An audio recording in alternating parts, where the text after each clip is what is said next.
Jail में इमरान खान साहब बहुत ही खुश हैं, तो क्या जेल में कोई खुश भी रह सकता है? और आखिर खान साहब के खुशी की वजह क्या है? इसके अलावा मौलाना फजलुर रहमान साहब हुकूमत की बात मान नहीं रहे हैं, वोट नहीं दे रहे हैं आईनी तरमीम पे, तो आखिर उनका मुतालबा क्या है और वो मानेंगे कब? क्या कभी मानेंगे भी?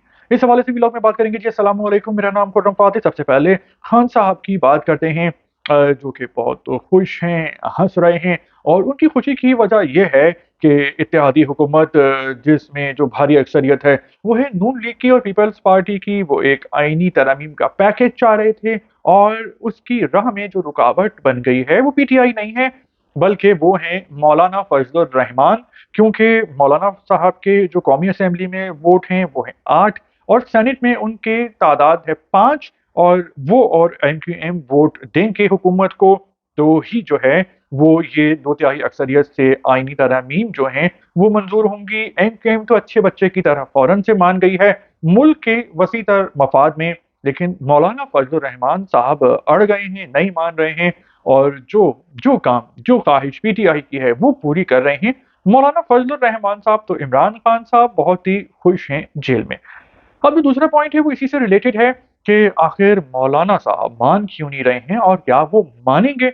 देखिए, मौलाना साहब मान नहीं रहे हैं क्योंकि वो नाराज़ हैं, क्योंकि ये जो इस हुकूमत में पीपल्स पार्टी और मुस्लिम लीग नून जो है उसका गलबा है, एमक्यूएम भी है और भी छोटी जमातें हैं। लेकिन मौलाना साहब खुश नहीं है इलेक्शन के नताइज से, क्योंकि उनको ऐसा लगता है कि उनके हक पे डाका मारा गया है, जो केपी है वो उनको मिलना चाहिए था। जिस तरह जो है वो सिंध पीपल्स पार्टी को मिला है और वज़ीर आज़म मुस्लिम लीग नून का है, तो केपी में हुकूमत होनी चाहिए थी फजलुर रहमान साहब की और पीटीआई को होना चाहिए था अपोज़िशन में। लेकिन जो सूबाई हुकूमत है वो है केपी में, खैबर पख्तूनख्वा में पीटीआई की, और मरकज़ में जो है वो पीटीआई अपोज़िशन में है। तो मौलाना साहब इस बात से बहुत नाराज़ हैं कि उनकी एस्टेब्लिशमेंट ने मदद नहीं की। अब जो आईनी तरमीम का पैकेज है, वो उसकी राह में मौलाना साहब रुकावट बन गए हैं और उनके दर पे अपोज़िशन भी आ रही है, पीटीएम की हुकूमत भी आ रही है, बार-बार आ रही है। उनको मनाने की कोशिशें की जा रही हैं, लेकिन वो मान नहीं रहे हैं। जो सियासी कैलकुलेशन है उसके मुताबिक एक तो जो उनका मुतालबा है कि केपी का गवर्नर जो है वो फजलुर रहमान साहब की मर्ज़ी से बनाया जाए, ताकि अगर पीटीआई की हरकतों की वजह से केपी में गवर्नर राज लगता है तो गवर्नर उनका हो और जो सारे इख्तियारात हैं सूबे के वो फजलुर रहमान साहब के पास आ जाएँ, लेकिन पीपल्स पार्टी ऐसा नहीं चाहती है। तो फजलुर रहमान साहब अब वो रुकावट बन गए हैं और मुस्लिम लीग नून और पीपी वाले उनके पास जाते हैं, उनको मनाने की कोशिश करते हैं, लेकिन वो मान नहीं रहे हैं और वो मान जाएँगे। जैसे ही उनके पास एस्टेब्लिशमेंट की तरफ से कॉल आएगी तो वो मान जाएँगे। और पीटीआई वाले समझ रहे हैं कि मौलाना साहब नहीं मानेंगे और जीत पीटीआई की होगी। लेकिन मेरी सियासी कैलकुलेशन और सियासी प्रेडिक्शन ये है कि फजलुर रहमान साहब मान जाएँगे, क्योंकि अगर हिस्ट्री खंगाली जाए, रिसर्च की जाए, तो फजलुर रहमान साहब का माज़ी भी ऐसा ही है कि वो कभी भी दौरे हाज़िर की हुकूमत से पंगा नहीं लेते और एस्टेब्लिशमेंट का तो वो हमेशा साथ देते हैं, रियासत के शाना-बशाना खड़े होते हैं। 2002 की बात है, उस वक़्त मुशर्रफ साहब थे और उस वक़्त उनको मौलाना साहब की ज़रूरत थी, तो मौलाना साहब ने थोड़ी-सी आएँ-बाएँ-चाएँ की थी, नखरे दिखाए थे, लेकिन फिर जैसे ही उनको एस्टेब्लिशमेंट की तरफ से बुलावा आया, वो हाज़िर हो गए और फिर उस वक़्त के ज़माने में भी जो हैं वो मंज़ूरी हो गई थी लॉ की। तो अब फजलुर रहमान साहब जो हैं वो, चूँकि उनकी नाराज़गी इतनी ज़्यादा मुस्लिम लीग नून और पीपल्स पार्टी से नहीं बल्कि एस्टेब्लिशमेंट से है, तो वो चाहते हैं कि एस्टेब्लिशमेंट वाले उनको बुलाएँ और ज़रा उनके लाड उठाएँ।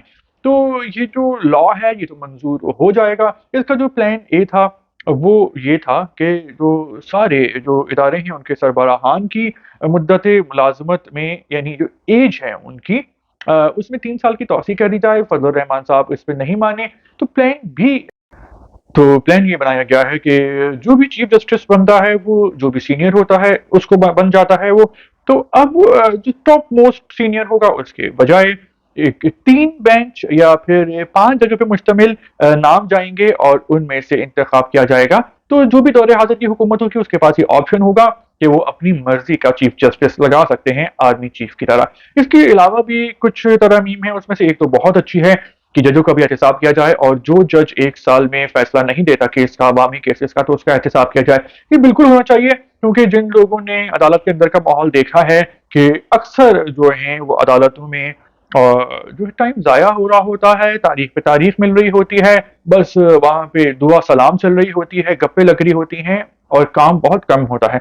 जब भी चंद हफ्तों का जो केस है, वो कई सालों तक फैल जाता है। तो ये तो बहुत अच्छी तरमीम है, ये तो बिल्कुल होनी चाहिए ताकि आवाम को इंसाफ मिले अदालतों से, और जब इंसाफ का बोलबाला होगा मुल्क में, तो माशरे में खुद ब खुद सुधार आएगा और बहुत सारे जो मुजरिम हैं, वो अदल इंसाफ मिलने के डर की वजह से जो है वो क्राइम से बचेंगे और भाग जाएंगे।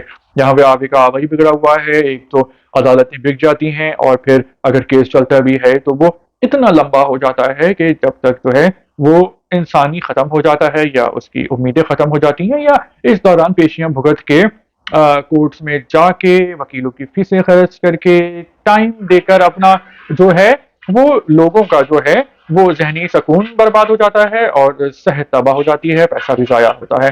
तो इस व्लॉग के हवाले से आपकी क्या राय है? आप क्या सोचते हैं, क्या समझते हैं? आप ज़रूर बताइएगा। शुक्रिया।